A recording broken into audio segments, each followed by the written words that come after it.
Donc, comme je disais hier, je pense qu'il va falloir être patient sur, sur la fin de la semaine. On a eu, si on prend le DAX là depuis les 16 400, donc on a eu ce mouvement de baisse. Ici, on a eu une figure de retournement en 2 heures, et suite à quoi on a eu cette impulsion.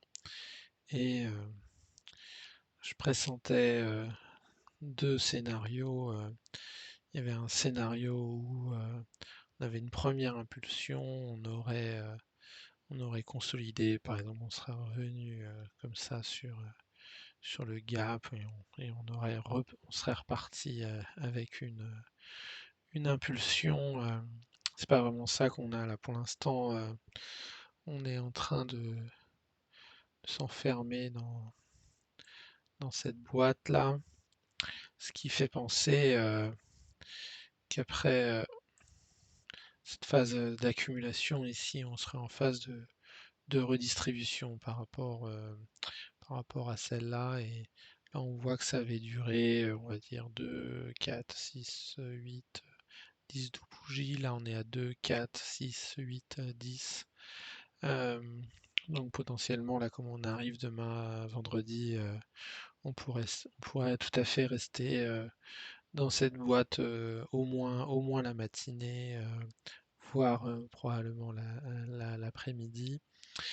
Euh, Ce qui est possible également, c'est de considérer qu'ici on avait, si on prend on va dire sur le 30 minutes, on peut considérer là quand on prend les sommets qu'ici on avait une zone de liquidité et qu'on l'a très légèrement cassé là vers 13 heures, et que ici on a cassé ce plus bas, mais de très peu. Et donc il y aurait la possibilité de revenir légèrement retracer. Ici, on a peut-être quelques déséquilibres dans la baisse. Donc on a un minima ce plus haut là qui pourrait être cassé. Et puis ici, voilà, on a des déséquilibres, donc on pourrait imaginer revenir sur les 15 000, pourquoi pas revenir sur les 15 980 demain, avant de repartir à la baisse. Euh, et après, on ne sait pas nécessairement de combien on pourrait baisser si c'était le cas.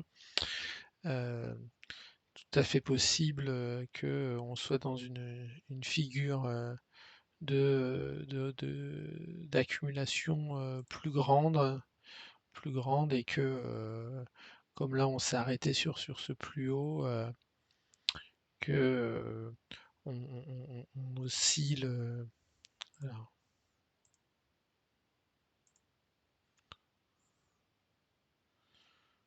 voilà, qu'on oscille comme ça là avant de repartir à la hausse, un peu comme on avait fait ici là, où on avait fait ça, on redescend. Donc ça dépend, en fait tout dépend. Si on reste plus longtemps ici, ça renforce la possibilité d'avoir un mouvement baissier important.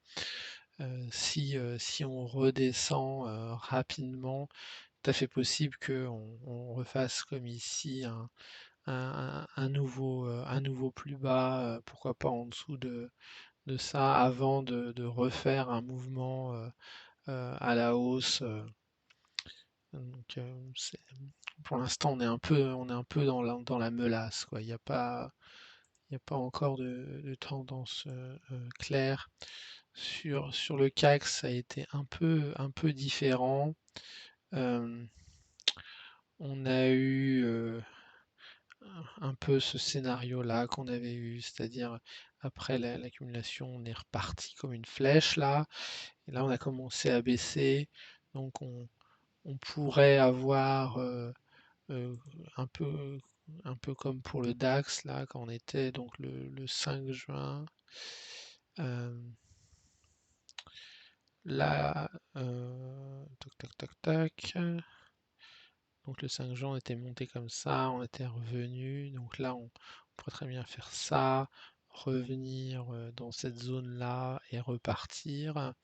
Et on pourrait envisager que sur le CAC qui a été plus dynamique, qu'on parte comme ça, qu'on revienne, pourquoi pas, sur les 7235, 7250 là, combler, combler partiellement le gap ou s'arrêter à la base du gap avant de repartir. Ça, c'est tout à fait possible. Ça irait dans le sens d'ici une jambe, une consolidation, une deuxième jambe, la consolidation de ce mouvement.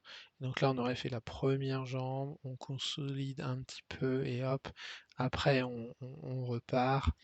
Et ça serait cohérent avec le fait que sur unité jour, on est en particulier quand on regarde sur le DAX, on a fait un plus haut, mais ici on n'a pas cassé de plus bas, donc en fait on est toujours dans cette zone de consolidation, dans cette zone plutôt de distribution. Donc on pourrait imaginer sur le DAX là, un mouvement comme ça, tac, tac, tac, de repartir vraiment comme on a eu ici, euh, avec euh, certainement la possibilité de faire un plus haut. Puisque comme on n'a pas cassé ici, ça augmente la probabilité de casser ce plus haut. Donc on va dire qu'à très court terme, il me semble qu'on devrait consolider un petit peu ou latéraliser demain.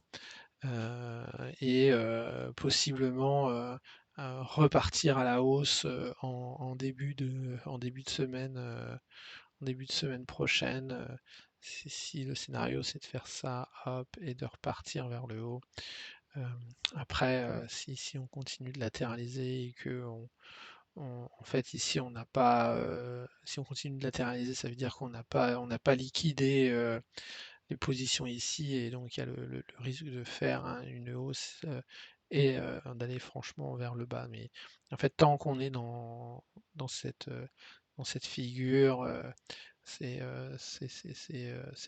très compliqué de savoir sur les unités plus hautes ce qu'il y a. En tous les cas, pour l'instant, on a eu une accumulation ici, on a une redistribution. Et la question, c'est de savoir si c'est une redistribution dans une vague haussière en unité jour.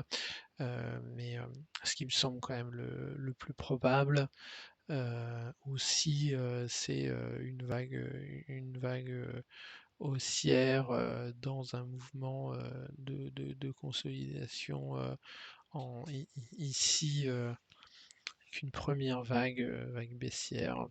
Voilà, et donc il va falloir attendre un petit peu. Et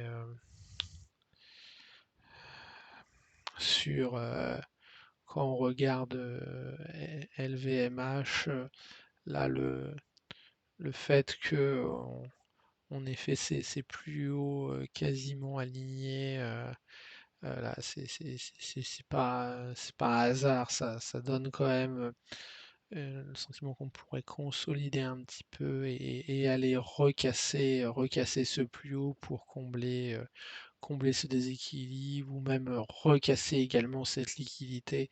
Voilà, on a une liquidité à casser ici, une liquidité à casser ici, des déséquilibres ici.